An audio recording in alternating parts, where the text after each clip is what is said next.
In the previous video that you just watched, the gentleman described context clues. The reason I had you watch that video is because I loved the way he described it. At the end of the video, he was talking about an assessment piece that you could download and try on your own. We're going to do this together. I realize that some of the questions and some of the paragraphs may be geared toward an older grade, maybe 4th grade, but I think you're smart enough that you'll be able to figure out the meaning and understand what a context clue is by the end of the lesson. Using context clues to figure out the meaning of words. Part 1. Circle the correct answer A, B, C, or D for each question. Number 1. When you see a word in a sentence and don't know what it means, a good thing to try to do is A. Skip the word and forget about it. B. Look at the part of the sentence before and after the unknown word to try to figure out its meaning. C. Look up the word in the dictionary, read the definition, and forget about what you just read. Or D. Stop reading and watch YouTube videos with talking dogs. Which one do you think is the best answer? A, B, C, or D?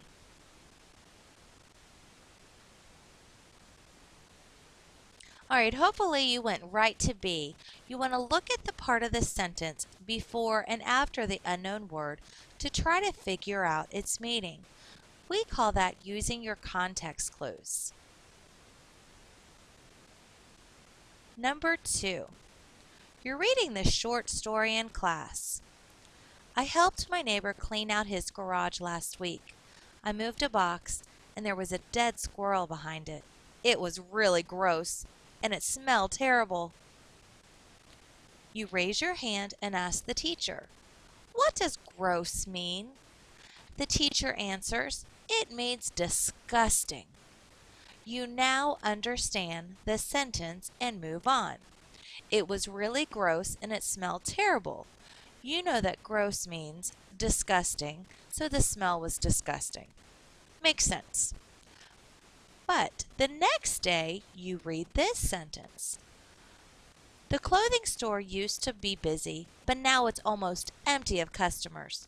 The owner is bringing in a little money, but her gross profit isn't enough to keep the store open. The teacher asks, "What is gross profit?"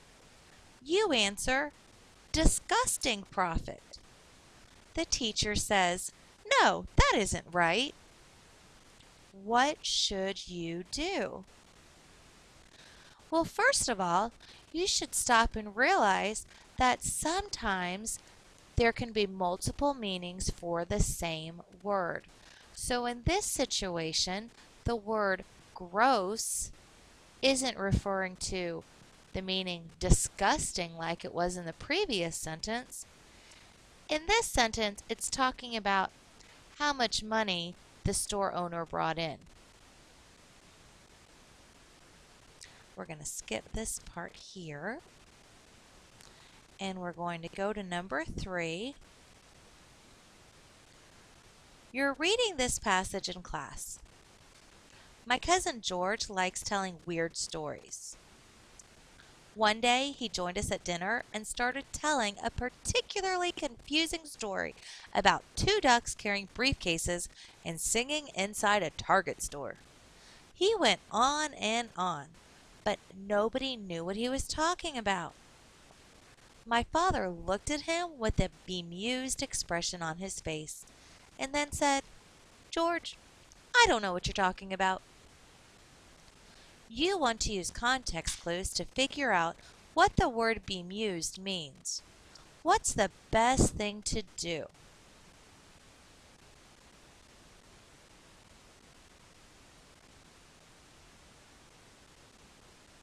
Do you A? You think, well, bemused sounds like amused, so it must mean he's laughing. B, you ask your teacher, you don't completely understand her explanation, so you say nothing. C, you look at the words in context, highlighted above, which might give you clues. Or D, you stare at the wall? What do you think is going to help you? Let's look at these highlighted words, the words that might give you clues to the word bemused.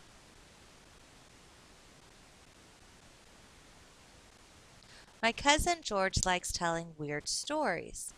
One day he joined us at dinner and started telling a particularly confusing story about two ducks carrying briefcases and singing inside a Target store.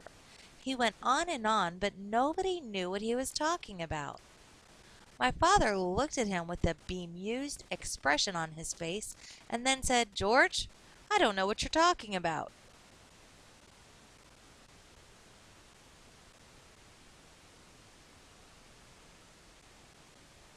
So you think to yourself, does bemused mean really confused?